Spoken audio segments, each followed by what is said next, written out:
बहुत सी महिलाओं या लड़कियों को ये शिकायत होती है कि उनका ओव्यूलेशन तो टाइम पर हो रहा है, पर उनका इम्प्लांटेशन नहीं हो पा रहा।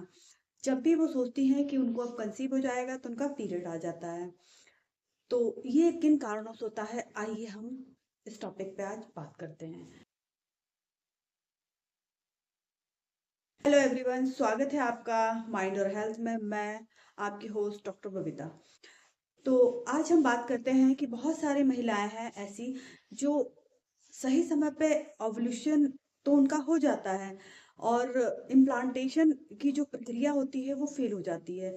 उनका एग सही रिलीज होता है, फर्टिलाइज भी हो जाता है, पर जैसे ही उनके पीरियड मिस होने की बारी आती है, उसके कुछ समय बाद ही उनको पीरियड आ जाता है। तो ये क्यों होता है?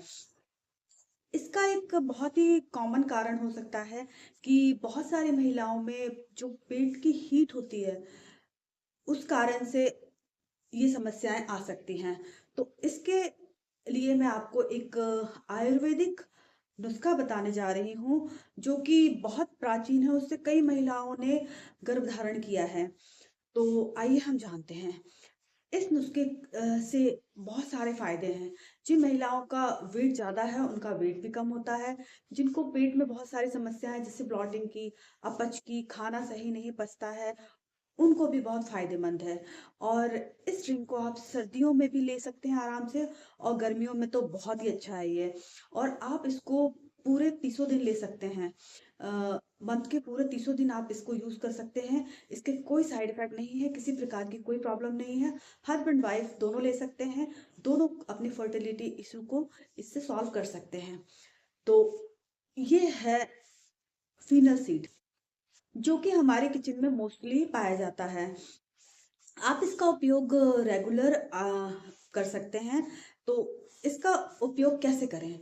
इसके उपयोग के लिए आप क्या करें कि अगर आप पति पत्नी दोनों इसका उपयोग करते हैं, तो उसके लिए क्या करें कि 2 चम्मच सौंफ लेकर उसको पानी में भिगो के रख दें, और सुबह उसको छान कर उसको आप ऐसे प्रयोग कर सकते हैं।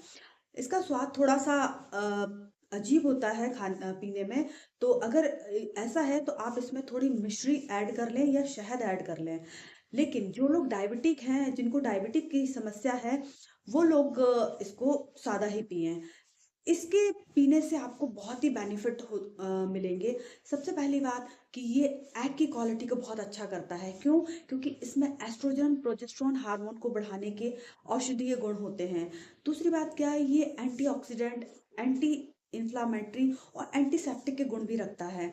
तो इससे जिन लोगों को सर्दी, खांसी, कफ जैसी समस्या है, इससे भी राहत मिलती है। अब आप बात करेंगे कि सर्दियों में हम इसको कैसे प्रयोग करें। लोग कहते हैं ये सॉफ्ट ठंडा होता है।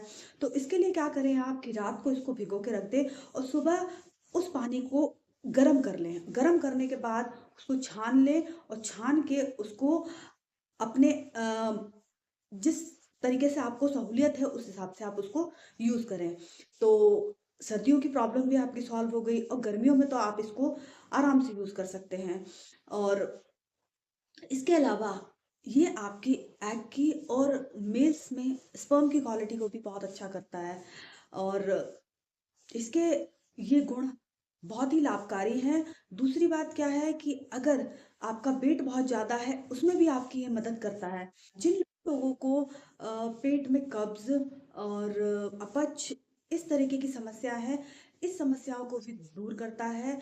कुछ महिलाओं में जैसे पीरियड से पहले पेन की शिकायत होती है, अगर आप इसका रेगुलर यूज़ करते हैं, तो आपके पीरियड्स के दिनों में इससे ये समस्याएँ बहुत हद तक कम हो जाती हैं।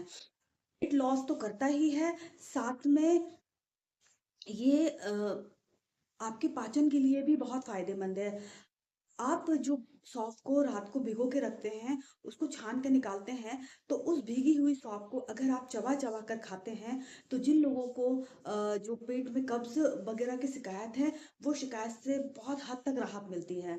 तो आप इस मैजिकल ड्रिंक को ट्राई कीजिए और ट्राई करके आप इसके बेनिफिट देखिए। जिन महिलाओं को ओव्यूलेशन हो जाता है तथा इम्प्लांटेशन बार-बार फेल होता है, वो महिलाएँ इसका उपयोग करें। इसके उपयोग से उन्हें बहुत ही मैजिकल फ़ायदे देखने को मिलेंगे और वो बहुत जल्दी ही गर्भ धारण कर लेंगी। और जिन लोगों को अपने वज़न से प्रॉब्लम है और वज़न बहुत बढ़ रहा है उसको कम करने में भी बहुत हेल्प मिलेगी। तो आप इस सौंफ को के मैजिकल फ़ायदों को यूज़ करिए और देखिए।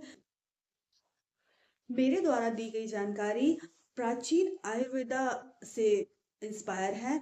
अगर आपको ये जानकारी अच्छी लगी हो तो मेरे चैनल को सब्सक्राइब कीजिए। सब्सक्राइब करना बिल्कुल ही फ्री है और इस जानकारी को ज़्यादा से ज़्यादा लोगों को शेयर कीजिए ताकि